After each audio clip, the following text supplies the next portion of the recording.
Mesdames, Messieurs,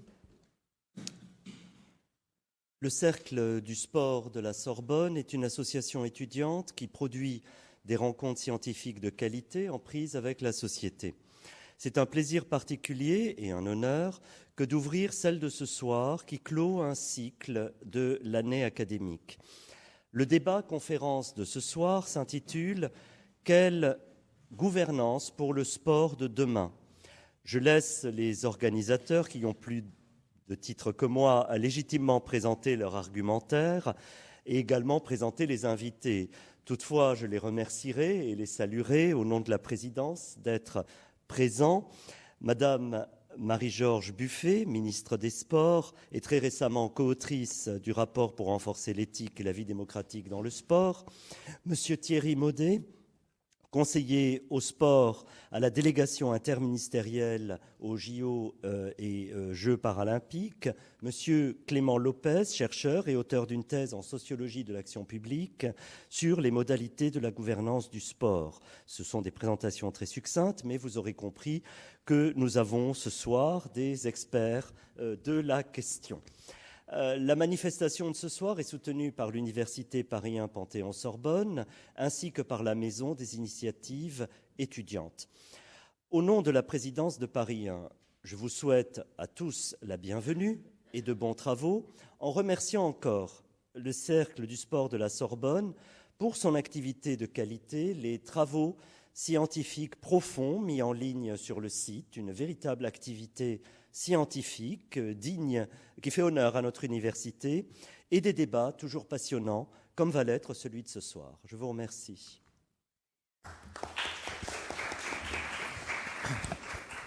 Bien, merci beaucoup pour ces mots, monsieur le vice-président. Bonsoir à toutes et tous. Nous sommes ravis de vous accueillir ce soir au Centre Panthéon, à quelques jours aujourd'hui des 130 ans du Congrès olympique de 1894 ayant restauré les Jeux olympiques à quelques mètres d'ici, dans le Centre Sorbonne, à quelques mètres. Nous avons donc fait le choix cette année de traiter de divers sujets au sein d'une nouvelle association à la Sorbonne, à travers des conférences, des notes de recherche, et des partenariats avec diverses institutions. On a donc pu traiter de sujets de société profonds qui émergent dans le sport, les questions d'orientation sexuelle, d'homophobie, de lutte contre les violences sexistes et sexuelles, et les enjeux notamment du parasport, de l'accessibilité et de la durabilité dans le sport. Donc ce sont autant d'enjeux qui sont éminemment liés au sujet que l'on va aujourd'hui et ce soir aborder, de la gouvernance du sport. Cette réflexion s'ouvre donc dans un contexte d'accueil des Jeux olympiques et paralympiques dans quelques semaines, voire jours maintenant, qui a permis donc de mettre en avant le sport comme rarement dans notre société et a permis de visibiliser certains enjeux tels que la sédentarité à travers la grande cause nationale 2024 et la promotion de l'activité physique et sportive. Grâce à ce grand événement sportif que Paris aura l'honneur d'accueillir cette année, la France ça a permis de motiver l'émergence d'un nouvel organe dans l'écosystème public en la personne morale de l'Agence nationale du sport, basée sur un modèle de performance britannique et incluant à la fois les enjeux de haute performance et de développement des pratiques sportives. Alors que l'Agence nationale du sport vient de souffler sa 5e bougie récemment, quel bilan pouvons-nous dresser ? En dehors de cet enjeu d'organisation et de pilotage de la politique publique, nous sommes dans un contexte où les enjeux éthiques et d'intégrité dans le sport sont de plus en plus prégnants, notamment la protection des pratiquants, à commencer par les mineurs, puisqu'il faut le rappeler, 1 enfant sur 7 serait victime de violences sexuelles dans le monde du sport, selon une étude sortie en 2021. La libération de la parole des victimes de violences sexuelles ou de discrimination, qu'elles soient racistes, homophobes, constitue un socle de réflexion qui doivent intégrer encore davantage la politique sportive. Et ces enjeux d'éthique et de protection sont et doivent être la pierre angulaire d'une réflexion sur une gouvernance garante d'un mouvement sportif exemplaire afin de lever l'omerta et briser un entre-soi trop souvent dénoncé. 2 rapports cette année mettent en avant ces enjeux, celui de la très médiatique commission d'enquête sur les défaillances des fédérations sportives et celui co-dirigé par Madame la ministre Buffet ici présente sur l'éthique et la vie démocratique dans le sport. C'est sur ces bases que nous avons décidé d'approfondir les enjeux et l'avenir de la gouvernance du sport en France et de réfléchir ensemble au contour d'une potentielle loi cadre à l'issue des Jeux Olympiques et Paralympiques 2024. Et afin d'échanger autour de ces contours, nous avons l'honneur d'accueillir ce soir Madame la ministre Marie-Georges Buffet, ancienne ministre de la Jeunesse et des Sports de 1997 à 2002, et donc récemment co-autrice du rapport pour renforcer l'éthique et la vie démocratique dans le sport, appelant à une grande consultation des acteurs du sport pour une nouvelle loi cadre à l'issue des Jeux Olympiques et Paralympiques 2024. À ses côtés, Monsieur Thierry Maudet, inspecteur général de l'éducation, du sport et de la recherche, ancien directeur général de l'Institut national du sport, de l'expertise et de la performance, et actuellement conseiller au sport à la délégation interministérielle aux Jeux Olympiques et Paralympiques. Enfin, Monsieur Clément Lopez, chercheur et auteur d'une thèse sur l'articulation entre les politiques sportives fédérales et locales dans le contexte de modernisation de la gouvernance du sport sous le prisme d'analyse de la sociologie de l'action publique. Et sans plus attendre, je vais donc laisser la parole à Monsieur Lopez et à nos intervenants, donc à Monsieur Lopez en premier lieu, afin de nous introduire au concept même de la gouvernance dans le sport. Bonjour à toutes et tous, tout le monde m'entend bien, le micro fonctionne. Merci au Cercle du Sport de la Sorbonne pour l'invitation, évidemment, avec laquelle donc j'ai répondu avec plaisir au titre effectivement de docteur en sociologie de l'action publique sur les questions de politique sportive. Et puis je travaille actuellement au conseil départemental de Seine-Saint-Denis sur les questions d'impact social des Jeux Olympiques sur le territoire notamment. Alors oui, on m'a demandé de définir, pour introduire un petit peu la question de la gouvernance du sport, le terme de gouvernance qui est un terme un petit peu fourre-tout en fonction des disciplines justement qui mobilisent ce terme. On pourra en débattre pendant des heures, donc je vais essayer de faire très rapide pour rentrer ensuite dans le vif du sujet.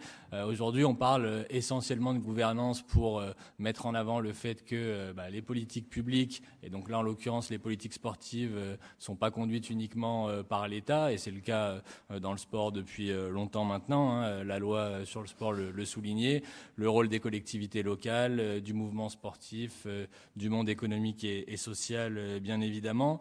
Et puis, du point de vue d'un sociologue, il est aussi important de rappeler que parler de gouvernance du sport, ça n'induit pas uniquement de parler d'un point de vue organisationnel, mais de s'intéresser également au niveau infra-organisationnel, c'est-à-dire aux individus qui composent les différentes organisations que je viens de citer et qui vont mobiliser des ressources, des représentations, défendre des intérêts pour justement négocier quelle vision du sport légitime dans les politiques publiques prévaut.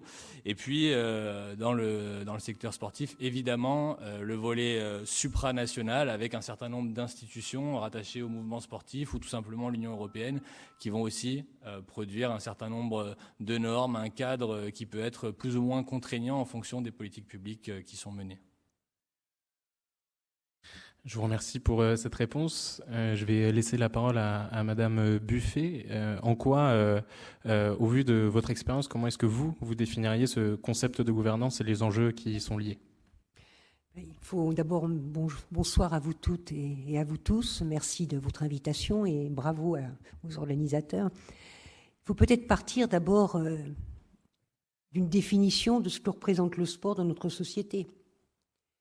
Si on considère, et on n'arrête pas de le dire, que le sport contribue à la construction des individus au même titre que la culture ou que l'éducation, que le sport permet le rapprochement entre les individus, la création de liens sociaux, que le sport peut aussi permettre le rapprochement entre des athlètes venus de différents États. Si le sport a toutes ces qualités, j'ai envie de dire qu'il faut d'abord affirmer que l'accès à la pratique sportive doit être considéré comme un droit pour tous et toutes. Et j'insiste sur le « toutes ». Je rappelle que nous n'avons que 39% de femmes licenciées aujourd'hui dans notre pays et que dans certains pays, on interdit la pratique sportive aux femmes. Donc, il faut assurer ce droit à la pratique sportive pour tous et toutes. Bien sûr, la pratique sportive repose dans l'histoire de notre pays, sur un mouvement associatif, le club sportif, les fédérations sportives, et puis le mouvement international, on aura certainement l'occasion d'en reparler. Mais l'État ne peut pas rester indifférent à sa responsabilité d'assurer le droit à la pratique sportive pour l'ensemble des hommes et des femmes vivant sur notre territoire. Donc la gouvernance du sport doit être partagée entre à la fois un mouvement sportif, je vais y revenir, et l'État. C'est ce qu'on appelle le partage des missions de service public en matière de pratique sportive entre l'État et le mouvement sportif, qui est un mouvement associatif, même si, dans certains cas, certaines fédérations relevant du mouvement associatif, à travers leur ligue professionnelle, gèrent des sommes extrêmement importantes et ont des fonctionnements qui relèvent plus d'une entreprise privée que d'une association. Mais nous sommes sous la l'égide des associations. Alors, cette gouvernance, pour qu'elle soit efficace, pour qu'elle soit saine, il faut à la fois que l'État déploie ses moyens. Moi, je dis souvent que si le sport est aussi utile aux individus que la culture, il faut qu'il ait les mêmes moyens. Et je pense qu'il faudrait lancer une grande campagne dans ce pays pour la prochaine Olympiade, 2024-2028. En 2028, on est 1% du budget de l'État pour le développement du sport pour tous et toutes, et le sport de haut niveau. Et puis, il faut que le ministère des Sports dispose d'une autorité régalienne avec des moyens humains lui permettant de jouer son rôle d'accompagnement des associations pour le développement du sport, mais également de contrôle au point de vue de la vie démocratique et de l'éthique dans le mouvement sportif. Et puis à côté de cela, il faut un mouvement sportif qui se rénove, parce qu'aujourd'hui, la gouvernance telle qu'elle est dans le mouvement sportif est surtout marquée par une culture de l'entre-soi, un non-renouvellement des directions, et pas qu'au niveau fédéral, avec des difficultés liées à une crise du bénévolat, qui a été accentuée par la situation liée au Covid, un manque d'attractivité du bénévolat, et puis par une vie démocratique insuffisante qui ne permet pas aux fédérations de dégager des orientations fédérales pour construire le sport de notre époque, pour répondre aux défis qui sont levés dans le sport au plan national et international. Donc, voilà, le défi de la gouvernance, c'est la place de l'État, son rôle, ses moyens, et le renouveau de la gouvernance du mouvement sportif par la démocratie et par l'éthique. Merci. Je vous remercie. Est-ce que ce micro fonctionne ? Oui. Je vais laisser la parole à Monsieur Maudet également sur cet enjeu définitionnel de la gouvernance du sport. Bien brièvement, parce que je partage l'analyse de Madame Buffet et de notre ami chercheur. Simplement dire qu'on n'a sans doute jamais utilisé autant le mot gouvernance, qui renvoie effectivement à un partage des responsabilités, que lorsqu'il y a instabilité et crise. C'est un concept parfois un peu, certains diraient, difficile à définir, voire parfois gazeux, mais je pense que les crises que l'on rencontre en matière de transparence, les crises que l'on rencontre en matière d'exercice des responsabilités, d'éthique au sens large, font qu'il y a une très très fréquente utilisation du terme. Donc quand vous entendez ce terme, je ne dis pas qu'il faut se méfier, il faut parfois un peu s'inquiéter. C'est comme quand on nous parle beaucoup de chartes ou de labels qui ne sont jamais aussi nombreux que quand il y a des périodes délicates à appréhender.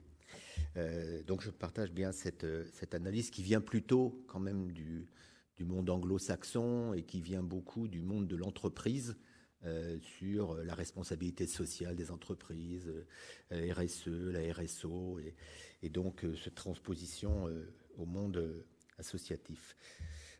Sur la question que vous m'aviez posée après, qui était sur est-ce que les Jeux Olympiques ont modifié la donne et transformé en profondeur le dispositif et la situation. Bon, alors là, heureusement, fort heureusement, on n'est pas soumis à l'obligation de réserve et comme tout le monde le sait, on n'est pas enregistré. Donc, on peut dire que oui, indéniablement, la perspective des Jeux Olympiques constitue un facteur d'accélération d'un certain nombre d'évolutions assez souhaitables. Ça, c'est vraiment à mettre au crédit. En revanche, est-ce qu'il y a une transformation en profondeur des approches, des contenus, des conditions et modalités du travail? Je reste assez réservé sur ma réponse. Alors, on pourrait dire dans un premier temps qu'on en saura un peu davantage lorsque les bilans vont être tirés post-Jeux Olympiques par un certain nombre d'organismes, la Cour des comptes, l'AFA, les inspections générales qui vont se pencher de près sur la notion d'héritage. Est-ce que oui ou non, il y a un héritage tangible de ces Jeux Olympiques au-delà de la grande manifestation sportive et du plaisir qu'on aura de voir évoluer nos athlètes? Est-ce que sera transformé en profondeur les façons de faire? Est-ce que les ministères, en particulier dans la part et la place qu'ils font au sport, au-delà du ministère des Sports, je pense au ministère de l'Éducation nationale, je pense au ministère de l'Enseignement supérieur et de la Recherche, puisqu'on est ici dans cette enceinte, je dirais pas de joker, mais je demande à voir réellement les évolutions en profondeur qui auront eu lieu sur les volumes horaires, sur les équivalences dans les cursus, sur le traitement des sportifs de haut niveau, sur beaucoup de secteurs. Je pense que, sans dire qu'il y a loin de la coupe aux lèvres, il y a encore beaucoup de travail à accomplir. Donc je pense que oui, mais... Merci pour ces réponses. Je vais rendre la parole à Monsieur Clément Lopez en revenant sur l'émergence de l'Agence nationale du sport il y a 5 ans maintenant dans le paysage et l'écosystème sportif et public français. Est-ce que vous pouvez revenir sur les enjeux de cette émergence, pourquoi on a fait le choix d'une gouvernance partenariale et qu'est-ce que ça implique et en quoi est-ce que ça entre en rupture avec le modèle précédent? Alors, ça fait beaucoup de questions. Je vais déjà, peut-être dans un premier temps, pour faire le lien avec ce qu'a dit Thierry Maudet sur effectivement cette question de la perspective olympique, de la perspective des JO, et est-ce qu'elle a contribué à transformer en profondeur la gouvernance du sport, l'organisation du sport en France, on l'appellera comme on veut. Bon, déjà, je pense que c'est important de rappeler qu'il est trop tôt pour le dire, même si on constate une émulation au moins dans les discours, dans les éléments de langage, dans le récit qui est construit un petit peu autour des questions sportives dans les politiques publiques. Moi, j'ai eu la chance de réaliser ma thèse dans le contexte justement de chantier autour de ce que l'on a appelé la réforme de gouvernance, ou en tout cas ce qui a conduit à la création de l'ANS. Et effectivement, on voyait bien que la perspective olympique, et notamment le concept d'héritage dont vous avez parlé, Thierry Maudet, était un petit peu une ressource presque sémantique de légitimation de ce qui était en train de se construire, c'est-à-dire une réforme qui avait des objectifs bien précis sur lesquels je vais revenir, de rationalisation de l'action publique dans le secteur sportif. Et on le voit bien d'ailleurs, c'était assez intéressant, dans les premiers rapports qui ont préfiguré la création de l'ANS, le rapport Onesta de 2018 commençait avec la phrase comment réformer notre modèle pour faire davantage de médailles au JO de 2024. Et le rapport Bayeux-Lefebvre qui en a suivi, qui a préfiguré l'ANS, c'est comment réformer l'organisation du sport pour avoir davantage de pratiquants, 3 millions ou autres, pour 2024. Donc cette perspective olympique, elle a été, de mon point de vue en tout cas, un petit peu instrumentalisée pour légitimer un certain nombre de réformes ou en tout cas de décisions publiques dans le secteur du sport. Et donc les JO ont permis, et ça a été bien démontré par la recherche et répété par Thierry, d'ouvrir quand même une fenêtre, une accélération d'un certain nombre de politiques publiques dans le secteur sportif. Pourquoi ? Parce que la médiatisation de ce type d'événement permet de remettre un petit peu les questions sportives au centre de l'agenda politique quand elles sont plus habituellement marginalisées. Et puis ça permet également de poser un horizon temporel avec un projet éminemment complexe à mener de manière partenariale et qui nécessite donc de prendre des décisions dans le secteur sportif, mais également en termes d'aménagement et autres, pour, entre guillemets, réussir l'événement. Donc pour ce qui est de l'ANS en tant que tel, est-ce qu'on peut parler de rupture ? Quel était l'objectif en termes d'association de nouveaux acteurs à cette institution ? Bon, là encore, on pourrait en parler pendant longtemps, 5 ans après la création. Peut-être une chose sur laquelle je vais insister, c'est sur le fait que tous les acteurs déjà qui sont devenus membres fondateurs de l'ANS n'avaient pas tous les mêmes intérêts associés à la création de cette institution. Le gouvernement, comme je l'ai dit, avait en premier lieu des objectifs associés au sport, qui étaient des objectifs de rationalisation des dépenses publiques. C'est explicitement affirmé dans le programme d'Emmanuel Macron pour 2017, répété dans le rapport CAP 2022, avec cet objectif de faire mieux avec moins, mieux au sens où l'entendait la majorité gouvernementale, c'est-à-dire que le sport contribue davantage au rayonnement de la France par de meilleurs résultats en matière de sport de haut niveau et de haute performance, d'où, comme l'a répété Martin, le volet modélisation sur le modèle anglais, et puis faire également du sport un moyen de réduire les dépenses publiques, c'est-à-dire en faire l'un des secteurs de politique publique par le biais desquels on va pouvoir réduire les dépenses.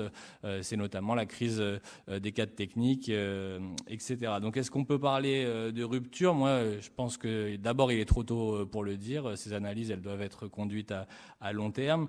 Et les analyses de court terme, de mon point de vue, plaideraient plutôt pour le non. L'ANS, effectivement, a permis certaines évolutions, l'inscription des conférences régionales du sport dans la loi, mais les premiers éléments laissent plutôt à penser que les configurations dépendent une nouvelle fois des territoires, des volontés politiques, de l'historique de la place des questions sportives sur ces territoires-là. L'intégration du privé qui a été quelque chose qui a été avancé comme étant un élément de rupture, se pose forcément la question de la participation budgétaire dans l'élaboration des politiques publiques. Pour l'instant, ce ne sont pas des choses que l'on retrouve. Et puis pour terminer, en prenant ma casquette de sociologue, il y a un sociologue de l'action publique qui s'appelle Pierre Lascoum, qui parle beaucoup de recyclage des problèmes et des solutions, et donc des politiques publiques qui sont conduites pour répondre à ces problèmes. Et je rappelle que depuis le début des années 2000, il y a un certain nombre d'initiatives de la sorte, Assemblée du sport, Conseil du sport, etc., qui ont été mises en œuvre avec pour objectif de davantage co-construire, d'aller vers davantage d'efficience, etc. Et donc pour le moment, effectivement, le sport semble pas faire exception dans cette dynamique-là. Merci beaucoup pour tous ces éléments. Je vais donner la parole à Madame Buffet en complétant du coup les paroles de Monsieur Lopez et en mettant l'accent sur le fait qu'en juillet 2022, la Cour des comptes a également réalisé un rapport sur la création de l'Agence nationale du sport, en portant un regard sur la centralisation à la fois du développement des pratiques, mais également du haut niveau et de la haute performance. En regard avec votre expérience, est-ce que cela ne constitue-t-il pas pour vous un risque de dispersion des missions au détriment du développement donc, des pratiques et du sport pour tous ? Alors, avant de parler de l'ANS, je voudrais répondre aussi à la question sur l'héritage. C'est aussi un mot qu'on emploie souvent, il faut s'en méfier aussi. Parce que la flamme elle va s'éteindre au mois de septembre. Et c'est maintenant qu'on peut construire l'héritage. Les Jeux olympiques et paralympiques, et je vais venir sur les Jeux paralympiques, les Jeux olympiques et paralympiques sont un atout. Ça va être une fête extraordinaire, on va avoir un spectacle magnifique, etc. Bon, mais ça peut être un atout formidable pour le développement de la pratique sportive dans notre pays. Encore faut-il qu'on s'en donne les moyens. Parce que l'héritage matériel, oui, moi je suis en Seine-Saint-Denis, j'ai vu les logements se construire, la cité des athlètes, la cité des médias, la piscine de Marville qui a été refaite, le bassin nautique, le Stade de France qui a été rénové. Bon, oui, la piscine d'Aubervilliers, ça, c'est du... Voilà, ça, on les a. C'est bien. Mais la question, c'est que les Jeux olympiques et paralympiques vont donner visibilité à plein de pratiques. Des pratiques qu'on ne voit pas souvent dans les médias. La pratique féminine. Je vous rappelle que la pratique féminine est 16 fois moins retransmise dans les médias que la pratique masculine. On va voir le parasport. Ce sport magnifique. Voilà. Donc ça va donner des envies, ça va créer des envies chez les filles, chez les garçons, d'aller vers une pratique sportive. Encore faut-il qu'on ait les clubs pour les accueillir, les bénévoles pour les encadrer, etc., et les moyens humains dans le ministère pour faire bouger tout cela. C'est pour ça que je parlais tout à l'heure du budget des sports. C'est pour ça, voilà. C'est-à-dire, est-ce qu'on travaille dès maintenant à quelles vont être les suites des JOP. C'est pourquoi la première proposition du Comité pour l'éthique et la vie démocratique, c'est d'organiser maintenant une grande concertation du mouvement sportif pour déboucher sur une loi cadre. Et la ministre a donné son accord, Madame la ministre a donné son accord lorsqu'on lui a remis ce rapport. Encore faut-il l'organiser, cette concertation. Moi, je parcours la France en ce moment, je fais beaucoup de débats et je me trouve face à des présidents de clubs et des présidentes de clubs, mais je me trouve face à plus de présidents que de présidentes, qui sont assez fatigués, désabusés. Donc, comment on leur donne envie de travailler à une refonte du mouvement sportif en France? Voilà, c'est tout cela qu'il faut faire en ce moment si on veut construire l'héritage. Parce que le bassin olympique, il est magnifique, le bassin nautique olympique. Encore faudra-t-il, les clubs, les bénévoles et tout pour ça vivre une telle structure. Voilà, donc cette question de l'héritage, il ne faut pas dire on aura l'héritage. Non, on n'aura pas l'héritage comme ça. S'il n'y a pas un combat pour l'héritage, s'il n'y a pas des mesures, s'il n'y a pas une dynamique qui se crée autour de cette question, la flamme va s'éteindre et puis on va reprendre nos petits trains-trains. Et puis on nous dit déjà que le budget des sports pourrait baisser en 2025. Ça donne envie, quoi. Donc, voilà, on a vraiment cette bagarre à mener. Moi, je le dis comme ça parce que c'est vraiment un combat qui mérite d'être mené. Alors, l'ANS. D'abord, il faut savoir que cette chose n'a pas été débattue. Moi, j'étais membre de la commission des affaires culturelles en charge du sport à l'Assemblée nationale. J'ai été invité à une conférence de presse au CNOSF par le président de l'époque, M. Massélia. Et à ma grande stupeur, et il y avait d'autres députés présents, on a découvert l'ANS. Le président du CNOSF nous a présenté l'ANS, l'Agence nationale du sport et tout, qui n'avait à aucun moment été débattue dans les instances parlementaires représentatives de notre République. On a d'ailleurs voté un budget de l'ANS avant que soit vraiment créé l'ANS, et puis il a fallu quand même qu'il y ait quelques articles de loi qui mettent en place l'ANS à un moment. Donc l'ANS n'a pas fait l'objet d'un grand débat dans le mouvement sportif et dans la représentation de la République, dans ses instances. Et le but, c'était le haut niveau à l'origine. On l'a vendu comme ça dans le débat parlementaire qui a eu lieu à la fin. Le haut niveau, et puis faire venir des capitaux privés pour le financement. Alors, le financement, c'est le financement public qui fait fonctionner l'ANS, encore aujourd'hui. Et puis l'ANS a vu petit à petit ses responsabilités s'élargir, y compris sur le développement du sport, pour tous et toutes. Et on a eu en parallèle un ministère qui par moments a été sous la tutelle de l'Éducation nationale, puis un ministère ensuite qui a perdu une partie de ses moyens, etc. Donc j'ai envie de dire l'ANS, est-ce que c'est un ministère bis ? Et à ce moment-là, pourquoi maintenir les deux structures ? Je ne suis pas sûr d'ailleurs qu'elles soient maintenues dans la période à venir. Ou est-ce qu'on va dans le modèle anglo-saxon et on dit plus de ministère des Sports, et c'est l'ANS qui est en charge du développement du sport avec des politiques interministérielles, etc., etc. Voilà, donc moi j'aimerais bien qu'on se pose et que dans le cadre de la préparation de cette fameuse loi cadre, on se replonge sur quels sont les objectifs de l'ANS, quel est le rôle d'un ministère si l'ANS perdure, quelles sont les compétences de chacun. Moi, tous les ministres avec qui j'ai pu discuter depuis que l'ANS est en place, ministre des Sports, me disent tous que les responsabilités, c'est toujours un peu flou des uns et des autres. Voilà, donc j'aimerais bien que l'ANS fasse partie de cette grande concertation et fasse partie de la réflexion préparant la loi cadre sur le développement de la pratique sportive dans notre pays. Et que ce soit la représentation parlementaire qui soit amenée à en débattre et à trancher sur l'avenir de ces deux structures, ministère des Sports et ANS. Pour conclure sur cette partie, je vais laisser la parole à Thierry Maudet, donc, qui pour rappel est conseiller sport à la DIJOP, et le DIJOP est également président de l'Agence nationale du sport. Est-ce que vous pouvez nous apporter des éléments de réponse sur les différentes thématiques qui ont été abordées et également sur les enjeux déclinaison territoriale prévue par l'ANS et des conférences régionales du sport. Le délégué interministériel aux Jeux olympiques et paralympiques, le premier disons, de la période 2017, Jean Castex, était en même temps délégué interministériel aux grands événements sportifs, DIGES, et en même temps président de l'Agence nationale du sport lorsqu'elle a été créée. Michel Cadot, qui lui a succédé à l'été 2020, a repris les mêmes responsabilités. DIJOP, DIGES, président de l'ANS. Il a passé la main à la directrice des sports, à Fabienne Bourdet, au 31 décembre 2023 pour la DIGES.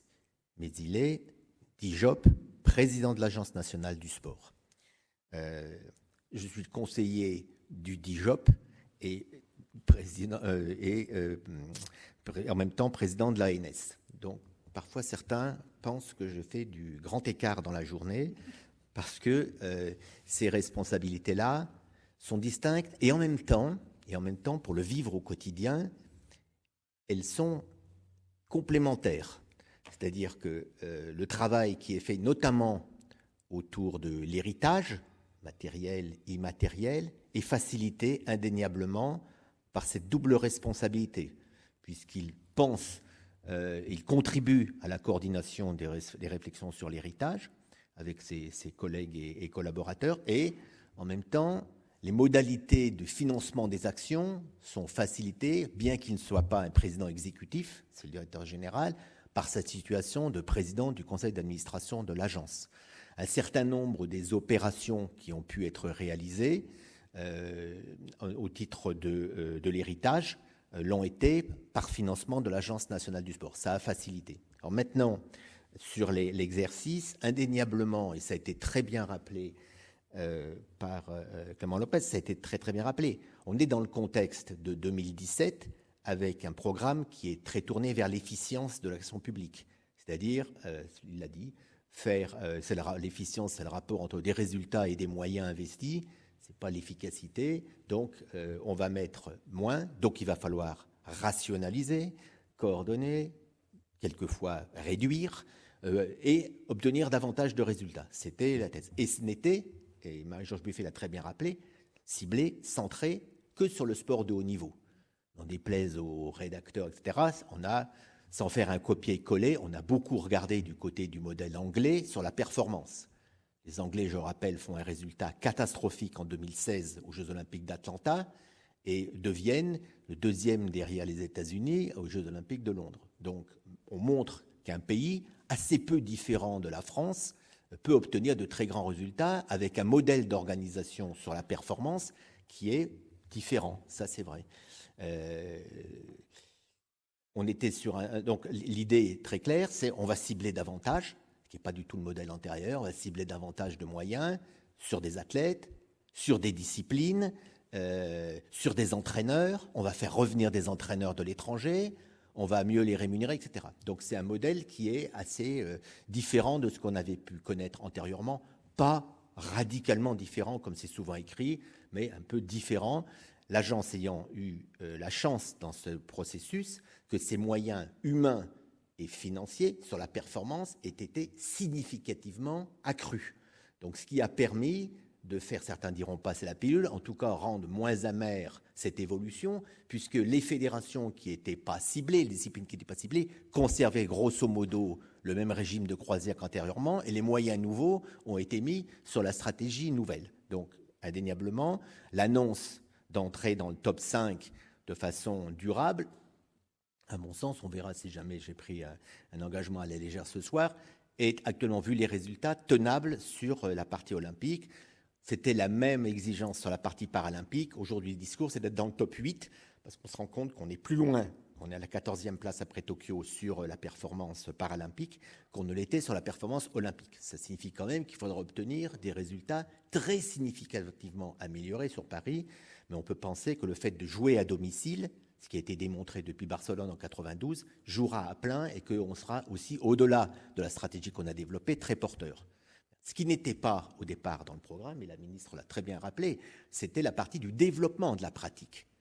Et la partie du développement de la pratique, à l'été 2019, a été accolée à la partie haute performance, rendant à ce moment-là un système profondément différent. Aujourd'hui, l'agence gère à peu près 450 millions d'euros. Vous avez 115, 120 millions d'euros sur la performance et vous avez aujourd'hui 250 millions à peu près sur la partie, 250 millions, 280 millions sur la partie du développement des pratiques. C'est la raison pour laquelle, et là vous avez tout à fait raison, ça pose la question qui était de la conduite de la politique ministérielle, c'est-à-dire que vous avez une politique ministérielle, une stratégie qui est définie ministre, et quelles sont ses modalités d'application. Bon, les modalités d'application, elles ont été profondément repensées après l'avis que le Conseil d'État a été amené à donner en 2019 sur la version numéro 1 évoquée par la ministre, sur un arrêté qui s'est trouvé par la suite être annulé, post-loi du 1er août 2019, et on a repris un autre arrêté en remettant le dispositif dans les clous, de façon claire et carrée,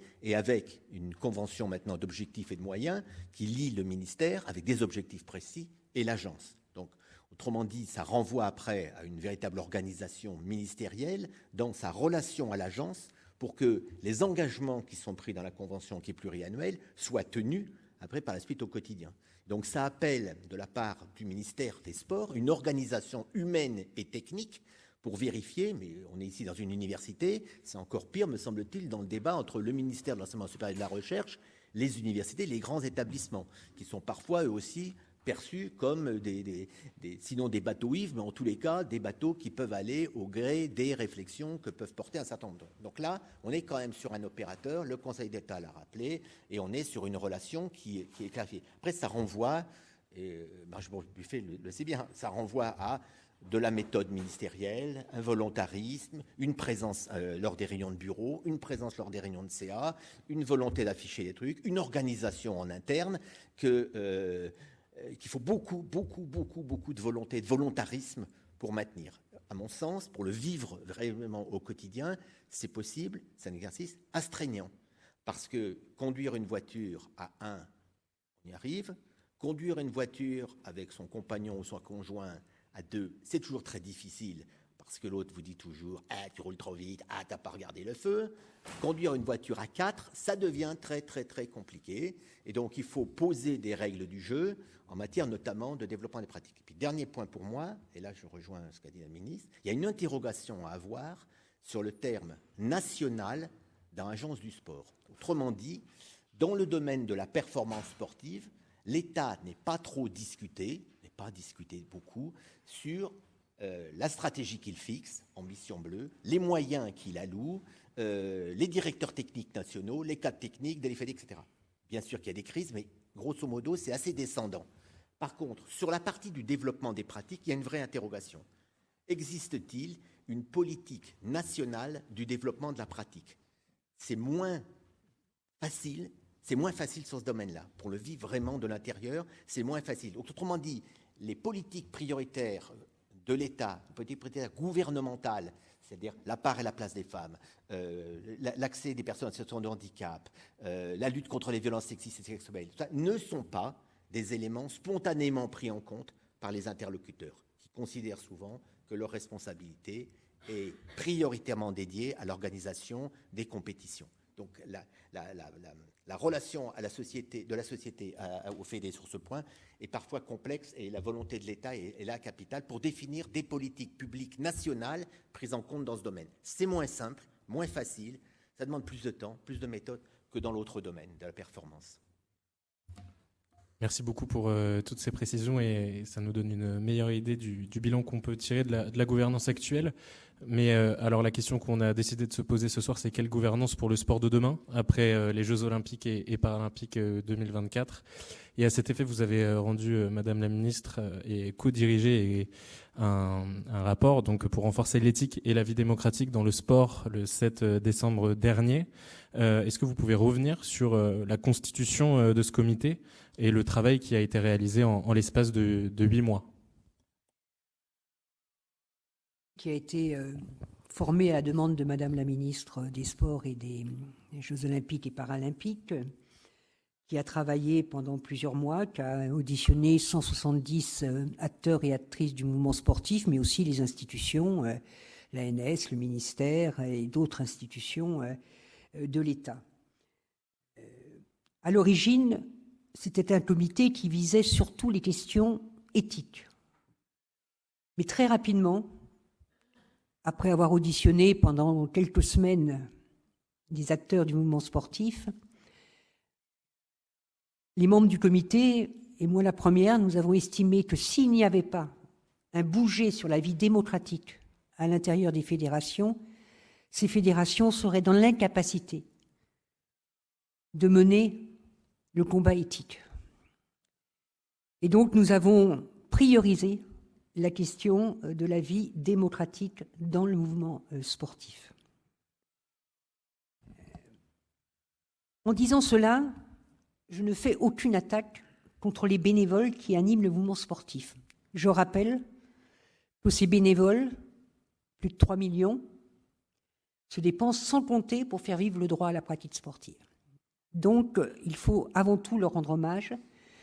Et le mouvement sportif est un lieu d'éducation populaire important. Et ça, il faut aussi le souligner. Après, on a un véritable problème d'entre-soi à l'intérieur du mouvement sportif qui fait qu'aujourd'hui, nous avons des directions fédérales et parfois des directions de ligue, voire de DOS, de CROSS, qui sont dans l'incapacité de se saisir des problèmes sociaux, sociétaux de notre époque. Pour vous illustrer mon propos, un président de fédération touchée par des problèmes d'agression sexuelle, délits et crimes, a commencé à nous expliquer que c'était lié à la culture de la fédération, par son origine militaire.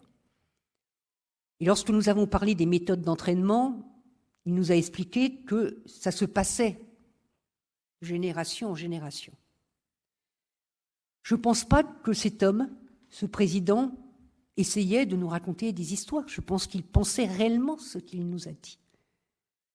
Parce que la fédération fonctionnait comme ça, dans cette omerta, dans ce rapport d'emprise entre l'entraîneur et les entraînés, entre tout cela, depuis des décennies.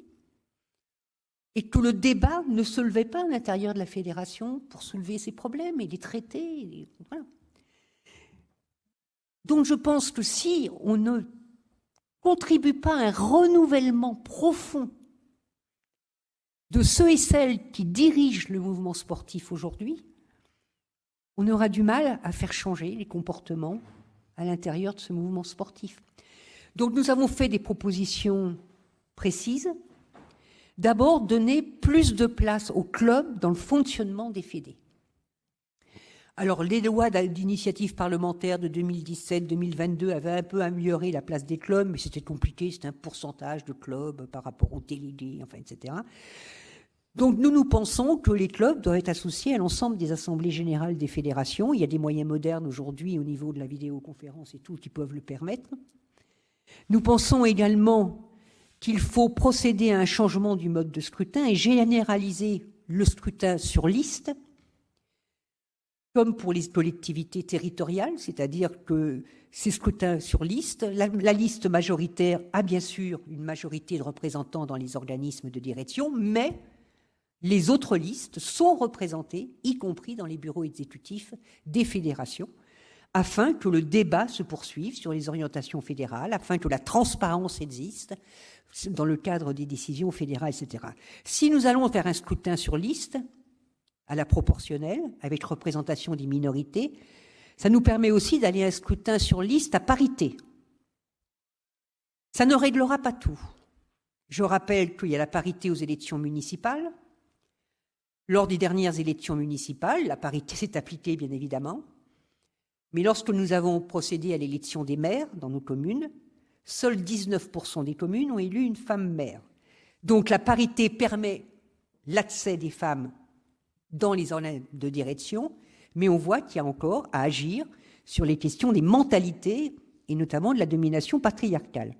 Donc il faut instaurer la parité sur les listes dans le mouvement sportif en sachant qu'il faudra aussi mener le débat à l'intérieur du mouvement sportif pour permettre aux femmes et pour encourager les femmes à prendre des responsabilités. Je rappelle qu'aujourd'hui, si on prend tous les postes de président quel qu'il soit, du club à la fédération, en passant par le SDOS, le CROSS, etc. Nous n'avons que 16% de femmes qui occupent un poste de présidence. Par contre, quand nous passons au trésorier, là, on trouve plus de trésorières, on en trouve plus de 25%. Et puis quand on cherche une secrétaire, parce qu'il faut quand même... Alors là, on dépasse les 35% de femmes. Mais les présidents, là, c'est plus dur. On reste cantonné à 16%. Donc on voit bien qu'il y a, mais c'était vrai dans le milieu politique, et ça l'est encore, il y a ce combat à mener, et je pense que la place des femmes, plus importante dans les postes de responsabilité dans le monde sportif, permettra une meilleure prise en compte aussi de toute une série de problèmes éthiques qui se posent aujourd'hui dans les fédérations. Alors voilà, c'est les principales. Alors bien sûr, on fait des propositions aussi pour un strict respect du non-cumul des mandats dans la durée, parce que il y a des façons de faire, de se faire passer la main au milieu de mandats et tout, qui prolongent de façon importante la durée des mandats. Et puis d'autres mesures sur la transparence financière dans les fédérations. Alors une fois que j'ai dit ça, encore faut-il qu'il y ait des volontaires pour constituer les listes et être candidat et candidate aux élections. Et parcourant la France en ce moment, je vous l'ai dit tout à l'heure, je sens bien que beaucoup d'acteurs et d'actrices au plan local du mouvement sportif ne veulent pas se mêler de la vie fédérale parce qu'ils ont déjà trop de préoccupations, etc. Donc il faut donner envie. Il faut rendre plus attractif le bénévolat et les postes de direction bénévoles. Quand vous êtes maire adjoint dans une ville, vous avez une indemnité. Personne ne le conteste. Quand vous êtes maire d'une ville, vous avez une indemnité, personne ne le conteste. C'est transparent, c'est voté au conseil municipal, c'est contrôlé par le préfet. Nous proposons qu'une grille soit élaborée par le CNOSF, soit mise en place pour l'indemnisation des dirigeantes et des dirigeantes du mouvement sportif. Parce que certaines fédés peuvent rémunérer, d'autres ne le peuvent pas. Donc il faut que ça soit transparent, que ça soit public et que ce soit financé dans les contrats avec l'État. Il faut aussi qu'on mette en place un système de dégagement horaire. Quand vous êtes délégué du personnel dans une entreprise, vous avez le droit à des heures pour exercer votre mandat. On peut imaginer qu'à un certain niveau de responsabilité, le bénévole associatif puisse disposer aussi de décharges horaires. Et c'est très important en ce qui concerne la prise de responsabilité des femmes. Aujourd'hui, les femmes travaillent massivement, mais on n'a pas réglé complètement, c'est le moins qu'on puisse dire, le partage des tâches domestiques. Donc, leur demander en plus d'occuper des fonctions de responsabilité au plan bénévole, dégager une 4e journée, c'est compliqué. Donc, il faut qu'on arrive à cette décharge horaire. Et puis, je pense qu'il faudra prendre des mesures du style du calcul des trimestres de retraite pour encourager tous ceux et celles qui ont vraiment consacré des années à cet engagement bénévole. Donc voilà, toute une série de mesures qu'il faut mettre en débat et surtout, il faut encourager des nouvelles générations à se lancer dans ce bénévolat sportif. Moi, j'ai pu assister à plusieurs formations faites par le CNESF intitulées « Formation des dirigeants ». Donc moi, j'ai ajouté « et dirigeantes » sur les papiers, mais où il y a des jeunes femmes, des jeunes gens qui sont prêts à prendre des responsabilités. Encore faut-il qu'on leur ouvre un peu de place, qu'on laisse un peu de place sur les listes à ces jeunes. Donc on a besoin de ce renouvellement, c'est urgent. Parce qu'aujourd'hui, quand vous êtes bénévole, ne serait-ce que d'un club, il vous faut de la formation, il vous faut de la compétence, il vous faut du temps. Il y a de plus en plus de normes administratives, il y a de plus en plus de questions liées à la responsabilité de celui qui dirige ou de celle qui dirige le club. Tout cela, ça demande aux bénévoles d'acquérir des compétences, des formations, etc. Voilà, donc ça demande aussi, mais là c'est un problème de volonté et de développement budgétaire, qu'on remette de l'emploi salarié dans les clubs, c'est-à-dire que les bénévoles puissent s'appuyer sur des emplois d'hommes et de femmes compétents dans les clubs, dans les fédérations. Les grosses fédés le peuvent, mais les petites fédés n'ont pas les moyens de développer cet emploi salarié, c'est compétent, etc. Voilà, c'est toute une série de mesures, il y en a d'autres qui pourraient permettre, si le mouvement sportif s'en saisit, si la loi ensuite les ratifie, de faire bouger un peu la vie de notre mouvement sportif, voilà, de l'animer un peu, la vie de nos fédérations sportives. Je vous remercie. Je vais laisser la parole à Clément Lopez pour réagir à ces propos. Vous qui êtes donc chercheur, il y a énormément de rapports sur les questions de la modernisation du sport, etc. Est-ce qu'on peut réellement espérer un changement après 2024 sur tous ces sujets qui ont été évoqués, de démocratisation des instances, de féminisation des instances aussi, et de reconnaissance du travail bénévole? Merci pour la question. Bon, tout d'abord, dire que je souscris évidemment à tout ce qui vient d'être dit et aux différentes propositions. Mais je pense que ma présence ici, elle est plutôt dédiée à essayer de prendre un petit peu du recul sur le contexte, justement. Et malheureusement, je perçois quand même un risque, et ça, encore une fois, beaucoup d'études en sociologie politique sur le sport le montrent, c'est que lorsque l'on sort des moments les plus médiatiques, et je pense notamment évidemment à l'organisation de grands événements sportifs, bien, le sport a malheureusement toutes les chances de redevenir une variable d'ajustement des politiques publiques. Et donc la loi cadre, héritage, qui a été appelée des vœux de beaucoup de gens, et dont je pense effectivement c'est important de venir générer du débat, rappeler ses propositions, rappeler la nécessité aussi que ces propositions se traduisent finalement en politique publique structurante.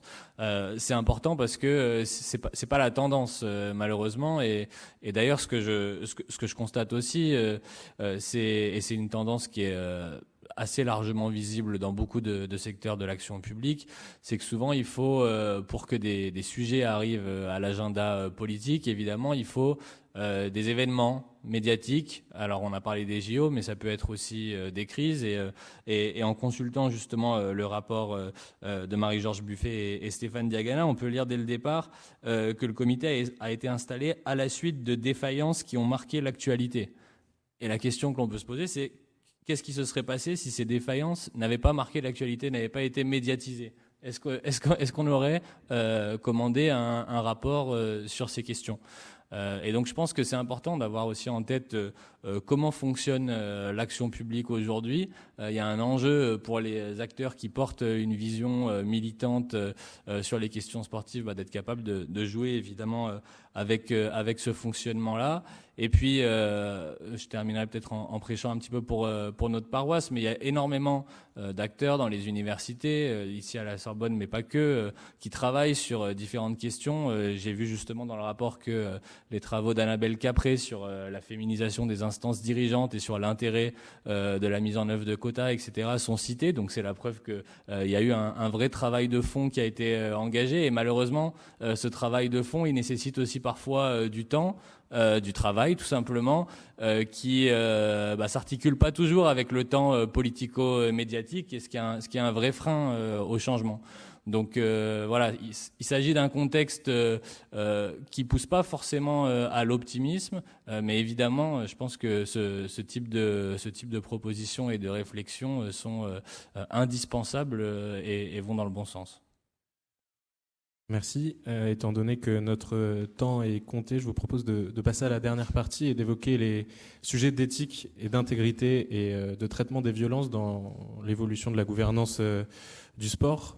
En effet, depuis 2020 et le mouvement de libération de la parole des victimes de violences sexuelles dans le cadre d'une pratique sportive, des mesures politiques ont été prises, notamment la valorisation du contrôle d'honorabilité pour les éducateurs bénévoles et arbitres, et la création de la cellule Signal Sport afin de centraliser le dispositif de signalement.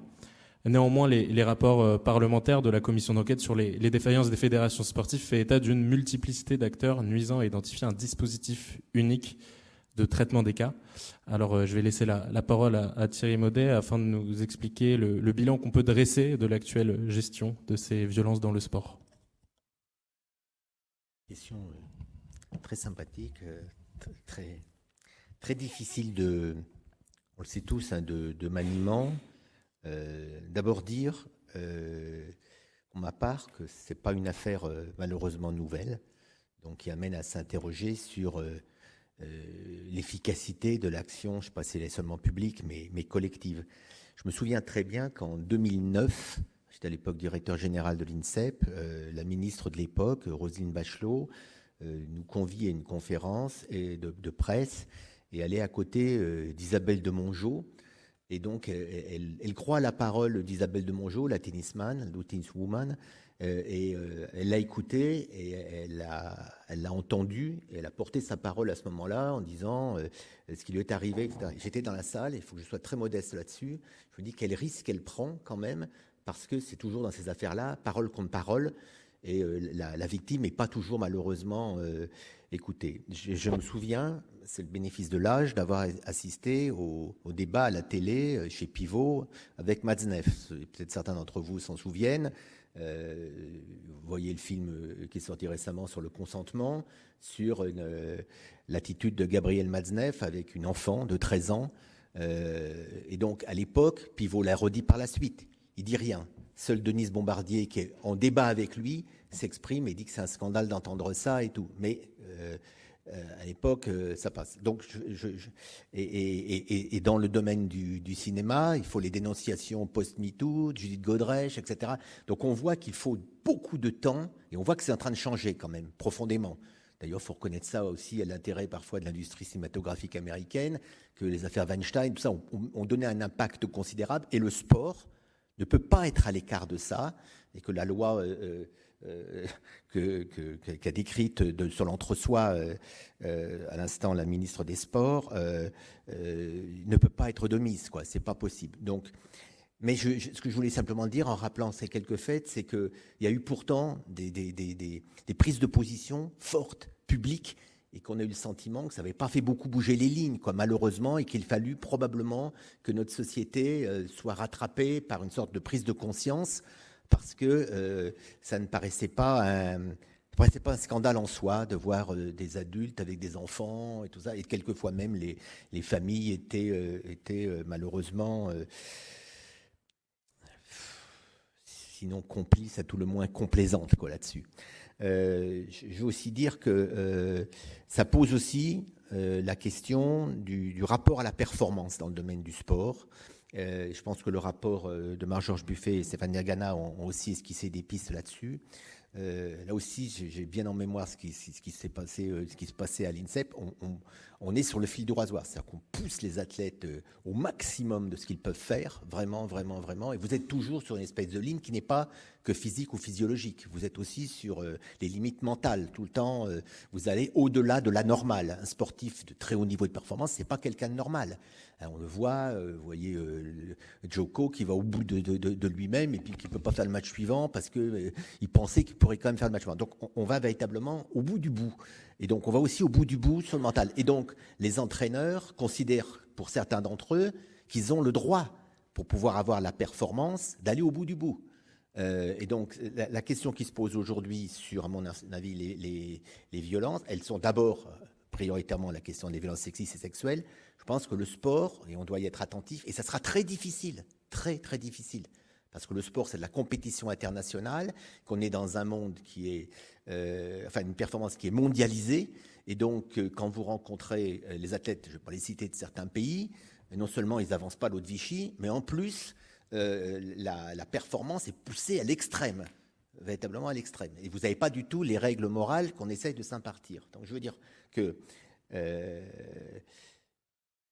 c'est un sujet délicat à manier. Alors, sur la question, je suis admiratif du boulot qu'a fait ma collègue Fabienne Bourdet, qui était déléguée ministérielle sur ces questions, parce que sous la houlette d'abord de Roxana Maracineanu, puis ensuite la ministre actuelle qui a repris ça à son compte, ce qui est quand même très bien, qui a vraiment poussé, on est passé pratiquement à des nombres de signalements, de travaux, etc., qui sont passés grosso modo de 150 à 200, on est arrivé à 1 millier. Donc, on va dire quelle victoire. Mais quand même, toutes ces affaires sont extraordinairement difficiles à traiter, y compris dans le cadre des présomptions d'innocence et tout ça. Il ne faut pas se rater sur la forme et tout.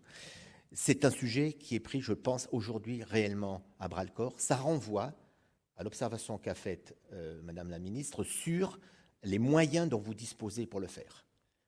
Parce que sur les moyens des services déconcentrés du ministère en charge des sports, vous n'avez pas assez de gens pour instruire ce genre de demande.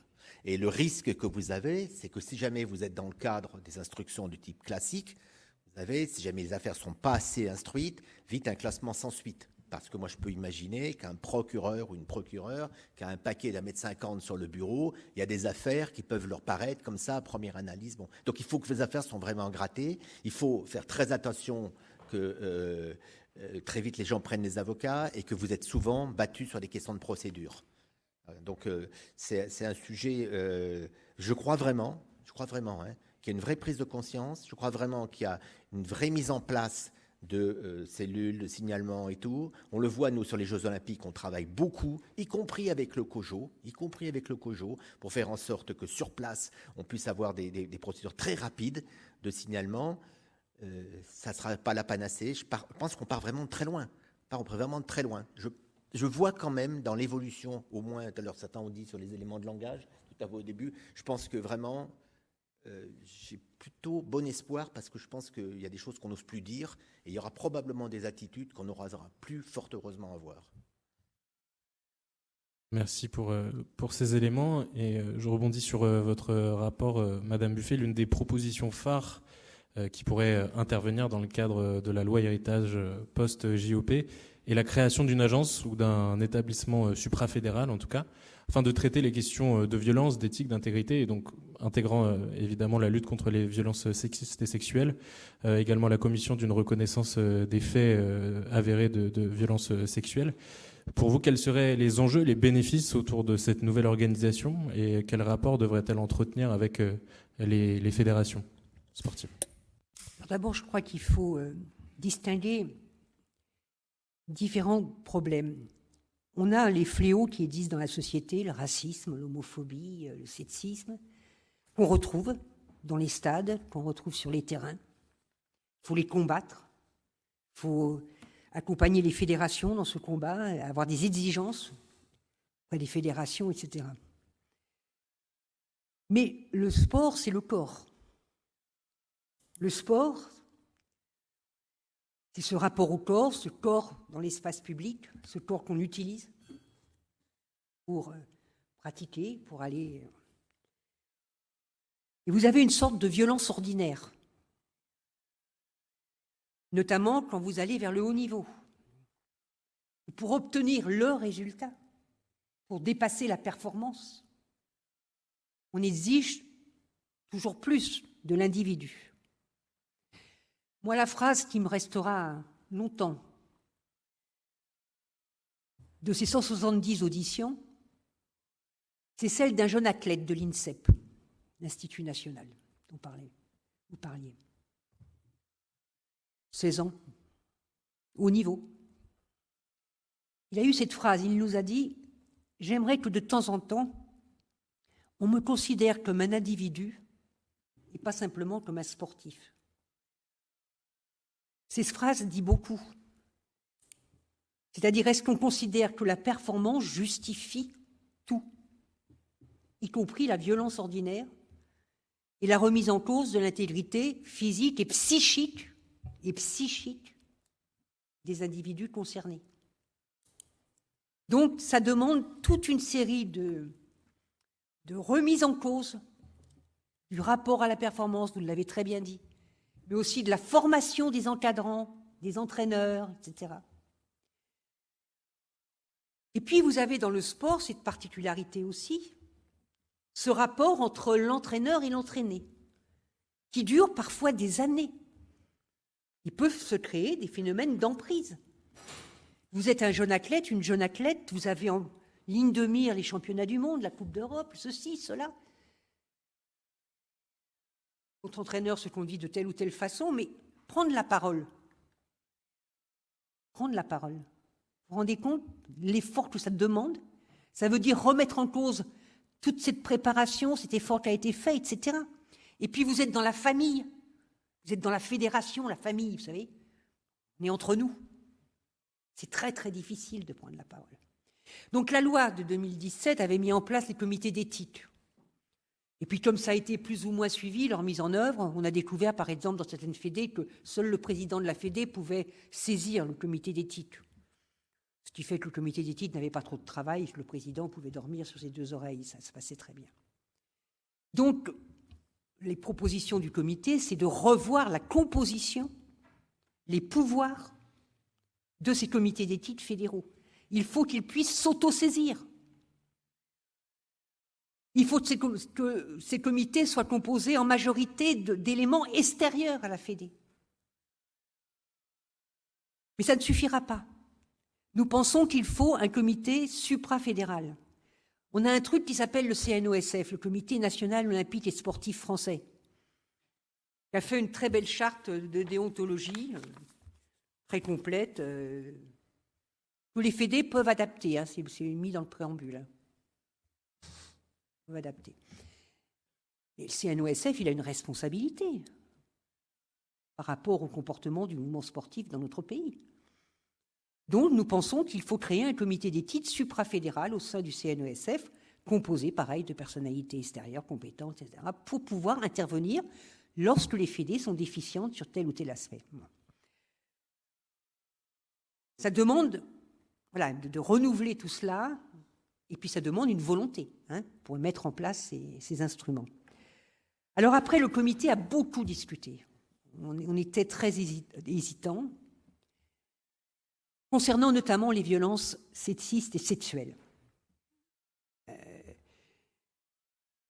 Pour aider, pour accompagner la prise de parole, vous l'avez très bien dit, qui commence à se faire, mais c'est difficile.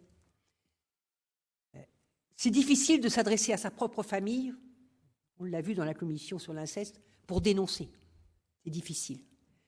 Donc, est-ce qu'il ne faut pas ouvrir une porte pour les victimes pour qu'elles puissent s'adresser à l'extérieur de la famille ? Peut-être que la création d'une agence indépendante serait provisoire. Peut-être que si on arrive à faire bouger les choses, elle ne sera plus nécessaire. Nous avons pensé, le comité, qu'elle était pour l'instant nécessaire pour que la prise de parole puisse se faire, que les victimes puissent être accompagnées et qu'elles puissent être suivies, que les plaintes puissent être déposées si nécessaire, etc. Moi, je me félicite de la mise en place de la mission Signal, qui a permis quand même déjà à des victimes d'avoir du répondant au niveau du ministère, mais ça ne suffit pas, puis il n'y a pas les moyens humains derrière pour suivre, comme vous l'avez dit. Donc voilà. Alors après, tout cela, ce sont des mesures franco-françaises.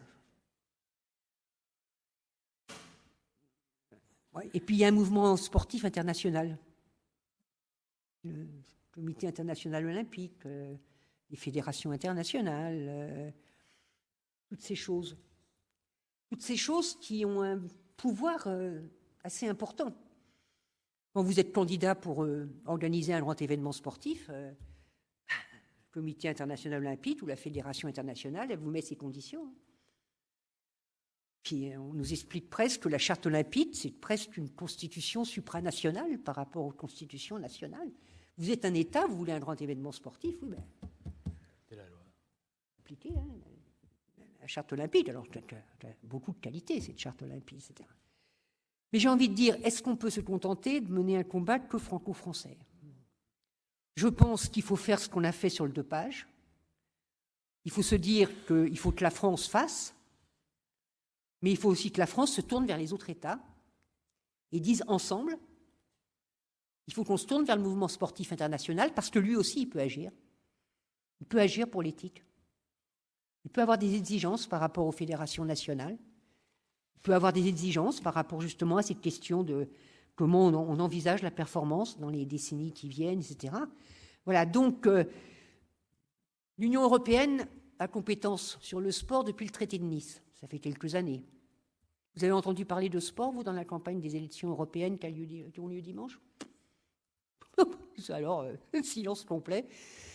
Puis d'ailleurs, on n'entend jamais parler de sport au niveau de l'Union européenne, mais j'apprends parce qu'il y a des gens qui parlent comme ça, notamment un ancien dirigeant de la FIFA qui m'a raconté qu'en ce moment, il y avait un gros lobbying là, qui était dans les instances de l'Union européenne pour travailler à un nouveau statut des ligues professionnelles qui peut-être ne seraient plus dans les fédérations, mais voilà, donc ça mijote autour de l'Union européenne, mais peut-être qu'au lieu de mijoter sous le coup des lobbying, peut-être que l'Union européenne, sous la pression des États membres, comme nous l'avons fait au moment du dopage, peut s'emparer de ces questions, de l'éthique dans le sport.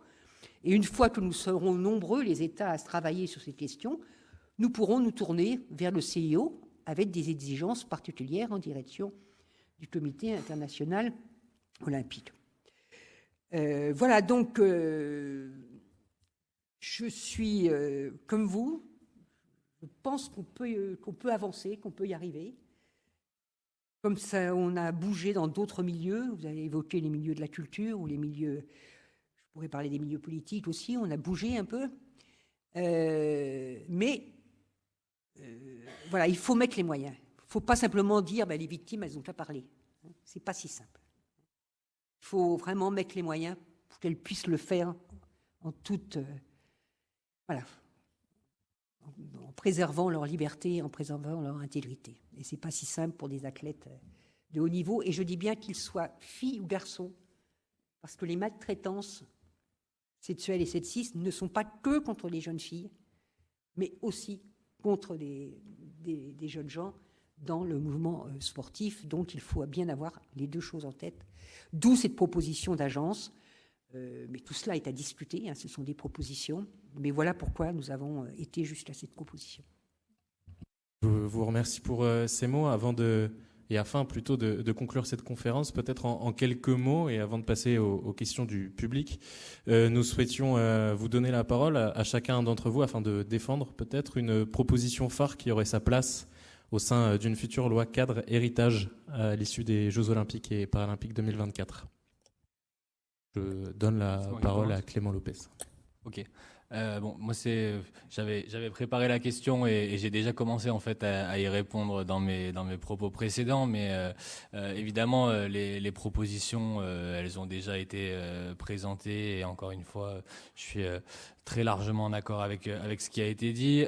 Peut-être effectivement ce que je peux apporter, c'est rappeler la dynamique de structuration en termes de production de connaissances sur ces différents aspects.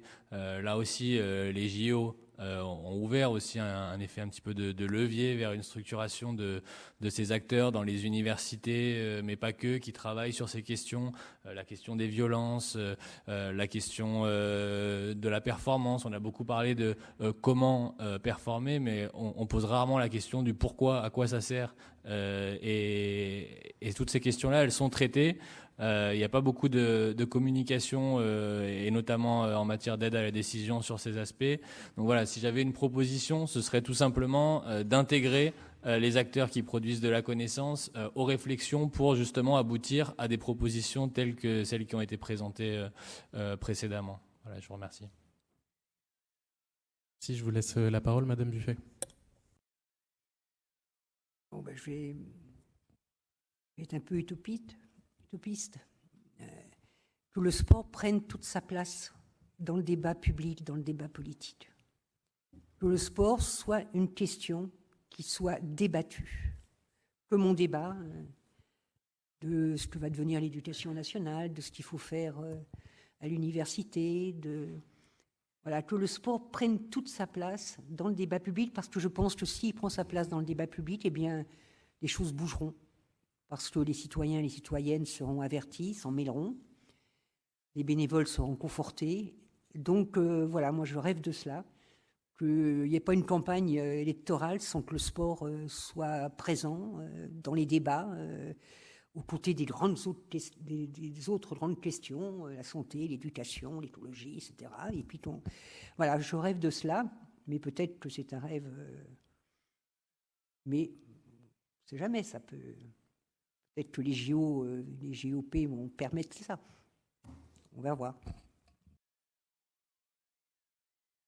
Monsieur Maudet pour le mot de la fin, avant les questions du public.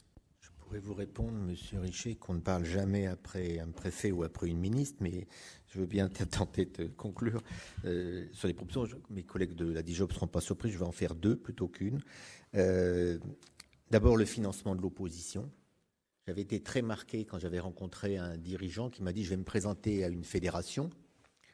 Je lui ai dit de rester chez lui parce que ça coûte très très cher. C'est-à-dire que par rapport au candidat qui est au président ou à la présidente qui est en place, en général, elle finance sa campagne sur les déplacements qui sont pris par la Fédé. Il suffit d'aller voir les 100 comités départementaux pour des réunions bien évidemment très honorables et vous faites votre campagne en même temps. Ça ne vous a rien coûté. Si vous êtes candidat vous le faites sur vos deniers publics. Soit vous êtes le baron Pierre de Coubertin et vous avez les ronds pour le faire, soit vous êtes quelqu'un d'à peu près normal et vous avez beaucoup de difficultés pour le faire.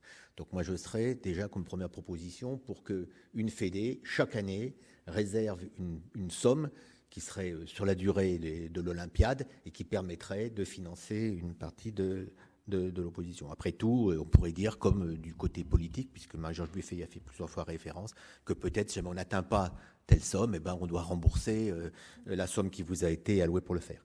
La deuxième proposition que je fais, puisqu'on a évoqué les comités de déontologie ou les comités d'éthique, pour que ce soit pas, c'est véritablement, effectivement, comme ça a été suggéré, que leur organisation, leur composition et le mode de fonctionnement soient revus et que réellement ils adoptent une constitution solide et indépendante, tout simplement. Alors, pour que ça soit complètement transparent, j'ai accepté, j'espère que la présidente de séance ne va pas me disputer, j'ai accepté la sollicitation qui m'a été faite il y a quelques semaines par le CNOSF d'être membre du comité de déontologie, ce que professionnellement je n'ai jamais accepté tout au long de ma carrière. Donc j'ai accepté et j'ai eu le plaisir, je dois le dire, de voir que d'une part, c'était assorti, non pas à cause de moi, je pense qu'il y avait pensé, mais en même temps ça s'est fait simultanément, donc je me suis dit c'est peut-être grâce à moi, mais ça n'avait rien à voir quand même, que le président, qui est une présidente, qui est une conseillère d'État, puisse s'auto-saisir, donc il n'y avait pas besoin de la saisine du président, ce qui était le cas avant, et que deuxièmement, sur les 9 membres, si 5 étaient d'accord, on pouvait demander donc la saisine de la compétence de la commission. Et pas simplement, comme c'était le cas avant, une saisine par le président de l'institution.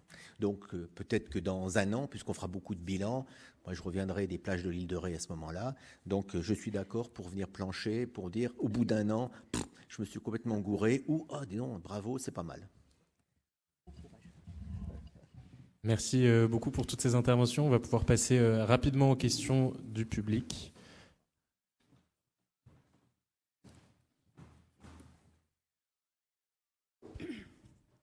Bonsoir à tous et toutes. Donc Lily Rogier, étudiante en sciences techniques des activités physiques et sportives et également présidente de l'association des étudiants dans le champ du sport, donc la NESTEPS. Déjà, merci au Cercle du sport de la Sorbonne d'avoir organisé ces échanges, parce que c'est une vraie question aujourd'hui qu'on se pose en tant que représentant de la jeunesse dans le champ du sport. Donc j'ai énormément de questions, mais je pense que je pourrais pas tout poser ce soir.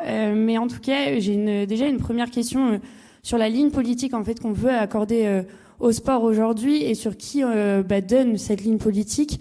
Aujourd'hui, l'Agence nationale du sport, c'est aussi un applicateur en fait de l'État et de la politique de l'État.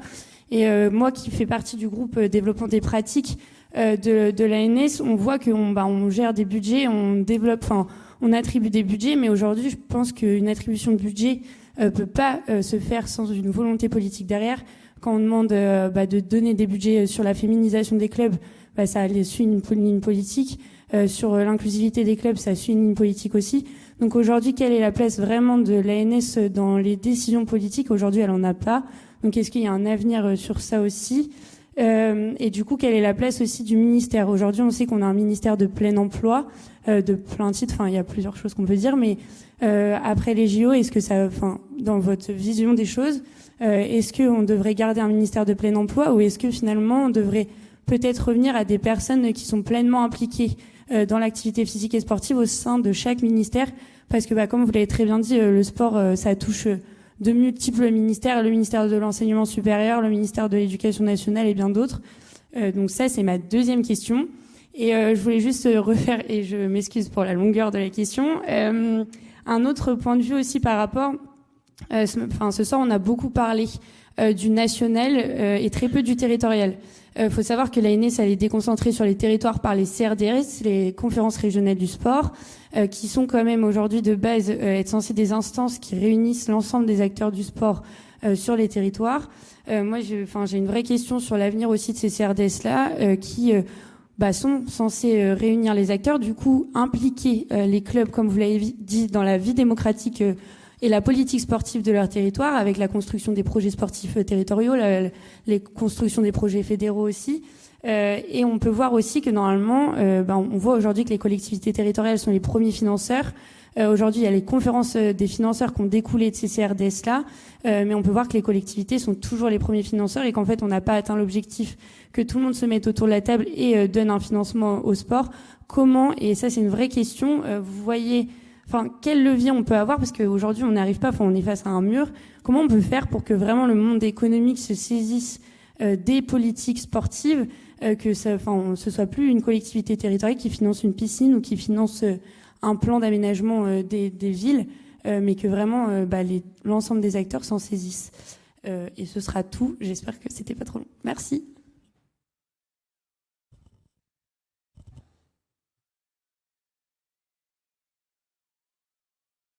On va peut-être prendre une dernière question avant de conclure et laisser les intervenants répondre à une vague.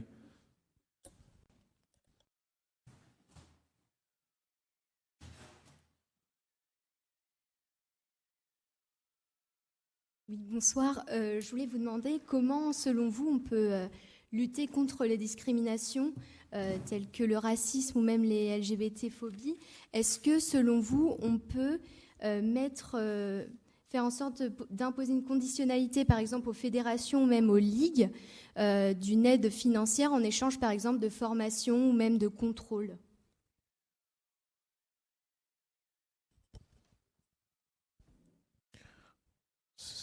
Je vous laisse répondre peut-être à Madame la ministre Buffet pour commencer. Alors d'abord, peut-être sur la dernière question, il existe déjà des moyens de contrôle. Par exemple, le ministère signe des contrats de délégation avec les fédérations. Elles ont un contenu, ces contrats ont un contenu. Donc, on peut agir à travers la discussion sur ces contrats, etc. Ensuite, le ministère peut sanctionner une fédération. Le problème, c'est pas gradué. Vous avez l'arme atomique, moi je l'ai utilisée une fois, c'est le retrait de l'agrément à une fédération. La fédération, elle s'écroule comme un château de cartes, c'est terminé, il faut qu'elle se reconstruise. Bon. Voilà. Mais vous ne pouvez pas utiliser ça tous les matins quand vous vous levez. Vous voyez, c'est quand même... voilà. Donc, c'est une des préconisations du comité. Il faut qu'on arrive à donner au ministère des sanctions graduées par rapport à des fédérations qui ne prendraient pas les mesures nécessaires, notamment, par exemple, par rapport à des comportements homophobes, sexistes, racistes, etc., etc. Bon. Il y a des expériences au niveau des communes qui commencent à être intéressantes. Par exemple, il y a une grande ville de l'Est de la France où je suis allée, où la ville a décidé de mettre en place un parlement du sport. C'est-à-dire que le rapport n'est pas entre un club et le maire adjoint ou la maire adjoint au sport. Il y a le parlement du sport avec les élus, ils discutent, ils ont une charte éthique, ils mettent des critères sur l'attribution des subventions, etc. Et le parlement du sport, composé de tous les représentants des clubs, discute de ces critères, etc. Et une fois que c'est adopté, voilà, les élus appliquent cela. Et donc, il y a une sorte de contrôle sur le respect ou non par les clubs qui ont été subventionnés de cette charte éthique qui a été mise en place par le Parlement du sport. Il y a d'autres communes qui mettent en place simplement des chartes éthiques comme ça pour conditionner leurs subventions. Et je crois que c'est aussi une manière d'attirer la vigilance de l'ensemble des acteurs du mouvement sportif sur ces questions éthiques. Donc, voilà, les instruments, on peut les mettre en place assez facilement, hein, s'il y a une volonté politique. Alors après, sur le ministère des Sports, je pense qu'il faut un ministère des Sports. Vous allez me dire, bien sûr, on parle sport à l'éducation nationale, mais on ne parle pas sport à l'éducation nationale. On parle éducation physique et sportive. On parle de l'enseignement de l'éducation physique et sportive. Donc je pense que l'éducation nationale doit développer beaucoup plus qu'il ne le fait cet enseignement. Moi, je pense... Ce n'est pas l'avis de certains syndicats, mais pour une fois, je ne serai pas en accord avec certains syndicats, ce n'est pas grave. Je pense qu'y compris dans le primaire, il faudrait des heures assurées par des enseignants d'éducation physique et sportive, parce que je ne pense pas qu'on puisse tout demander aux professeurs des écoles, qui déjà ont une charge extrêmement diverse et lourde. Et je pense qu'il faudrait plus d'heures, notamment au collège, au niveau de l'EPS. Sur l'université, j'ai envie de dire, tout est à construire ou à reconstruire, je ne sais pas comment dire. Nous n'avons plus beaucoup de clubs universitaires et on ne leur donne pas beaucoup de lumière. On en entend très peu parler, contrairement au modèle anglo-saxon où les clubs universitaires ont une place importante dans les résultats sportifs, dans la médiatisation sportive, etc. Mais ça, c'est au ministère aussi de l'enseignement supérieur de travailler sur les équipements. Bon. Et je pense qu'il faut un ministère des Sports pour accompagner, lui, le mouvement sportif en tant que tel, c'est-à-dire les clubs et l'activité, l'accès à la pratique sportive. Sur les conférences régionales du sport, nous, on a une république extraordinaire quand il s'agit de construire des trucs compliqués. Hein. J'ai participé là, à une réunion d'une conférence régionale du sport la semaine dernière. Là. C'était institutionnel. Hein. Il y avait plein de présidents, tout. Voilà. Il faut quand même que, si on veut que ces conférences, elles servent à quelque chose, il faut quand même qu'il y ait un peu plus de vitalité, de débat politique à l'intérieur de ces conférences. Il y a les représentants du mouvement sportif, mais il y a aussi des élus qui sont élus sur la base de programmes, qui sont des gens qui font de la politique. Donc il faudrait quand même que ces conférences soient un peu plus animées d'un débat politique pour savoir quels sont les objectifs dans telle région sur le développement du sport. Voilà. Là, j'ai un peu l'impression que c'est des trucs qui se réunissent, qui font des choses. Et pour l'instant, c'est pas source de dynamique. Quoi. Je ne l'ai pas senti comme ça. Hein, mais peut-être que dans d'autres régions de France, ça marche beaucoup mieux. Hein. Je suis toujours optimiste. Il faut. Quoi, hein. Voilà. On peut peut-être rapidement abonder en ce sens sur la question des CRDS, que j'ai commencé un petit peu à suivre pendant ma thèse, et d'ailleurs qui fait l'objet d'une thèse de l'Université de Bordeaux sous la direction de Marina Honta, sur la CRDS Nouvelle-Aquitaine, qui va sûrement produire des résultats très intéressants de ce point de vue-là. Mais la principale difficulté que je vois des échanges que j'ai pu avoir et des premières observations que j'ai pu faire, c'est effectivement le fait que les collectivités sont en concurrence les unes avec les autres, selon notamment la logique de l'attractivité, essayer d'attirer des habitants, des entreprises, des investisseurs, etc. Des logiques évidemment très partisanes, ou en tout cas de communication politique, avec une instrumentalisation un petit peu de ces conférences. Moi, j'ai déjà assisté à des débats en off où voilà, l'idée c'est il faut en être. Parce qu'il faut être présent, parce qu'il faut qu'on nous voit. Pour la petite anecdote, dans une des régions, j'ai assisté une fois lors d'une observation participante pour l'installation de la CRDS, une concurrence entre la région et la métropole pour qui aurait son kakémono le plus visible lors de l'installation de la CRDS. Et ça a beaucoup plus animé les élus que les débats de fond qui ont suivi. Donc voilà, sans voir tout en noir, bien évidemment, mais je pense qu'effectivement dépolitiser un petit peu, ou plutôt sur le volet partisan, essayer de créer un petit peu plus d'émulation intellectuelle pour aboutir à des projets structurants, sachant que les diagnostics projets sportifs territoriaux que vous avez évoqués, il y en a beaucoup qui... moi, ce que je constate, c'est qu'en fait, là où ils existaient déjà, ça a très bien fonctionné, et là où on n'a jamais réussi à en mettre en place, on n'y arrive pas plus.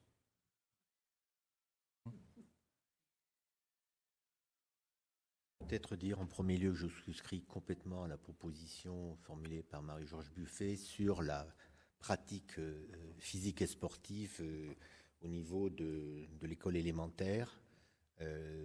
C'est quand même un truc de dingue. C'est quand même là que les jeunes filles et les jeunes hommes se développent en termes de capacité physique. Donc c'est véritablement là, me semble-t-il, en termes de coordination motrice et tout, qu'il faut mettre l'accent. Le deuxième point, je vais peut-être intervenir brièvement sur la CRDS et les CFS, les conférences régionales du sport, les conférences des financeurs. Certains sociologues ou politologues diraient qu'il faut donner du temps au temps. Donc, comme ça a été créé par décret du 20 octobre 2020, on est finalement qu'à la mi-2024. Bon, ça fait 3 ans et demi. Donc, il a fallu du temps, y compris, on n'a pas encore installé, on va l'installer la salle de Corse, là, maintenant. Donc, on a mis du temps au temps pour le faire. Et puis, après tout, c'est un instrument de pédagogie entre acteurs. Ils se rencontrent, ils échangent, comme on fait ce soir. Donc, ça veut dire qu'on arrive à avoir une élévation presque de la conscience collective territoriale. Bon, je vous dis qu'on est en cours actuellement d'un bilan. Le conseil d'administration et l'assemblée générale se réunissent le 20 juin prochain, l'agence. Donc, d'ores et déjà, il y aura des éléments qui vont être présentés. Il y aura un bilan pour la fin de l'année. parce qu'on s'interroge beaucoup, en particulier sur les conférences des financeurs du sport. Pourquoi ? Parce que vous savez que les élus et les présidents d'associations et le CNOSF se sont opposés au moment de la réforme, notamment de la réforme Valls sur les régions, sur le chef de fila. C'est-à-dire qu'on n'a pas voulu, très clairement, qu'il y ait un chef de fila, un patron en quelque sorte, en termes de collectivité territoriale, en disant par exemple, comme c'est le cas dans certains domaines, telle collectivité territoriale aura la compétence là. Parce que les acteurs locaux se sont dit, ça vaudra beaucoup mieux, notamment du côté fédéral, associatif, ça vaudra beaucoup mieux parce qu'on pourra aller chercher un petit morceau à chaque niveau. Bon, il n'y a pas ça. Et donc il y a eu une sorte, quelque part, je ne sais pas si c'est une prétention intellectuelle, mais au moment de l'écriture du rapport sur la nouvelle gouvernance, puis après au moment du décret, sur l'idée que dans notre domaine, bien qu'il n'y ait pas de chef de fila, on allait arriver à mettre tout le monde en ligne pour dire, on arrivera à trouver de la cohérence et de la coordination. Non, on n'y est pas arrivé, il faut reconnaître, et c'est très compliqué.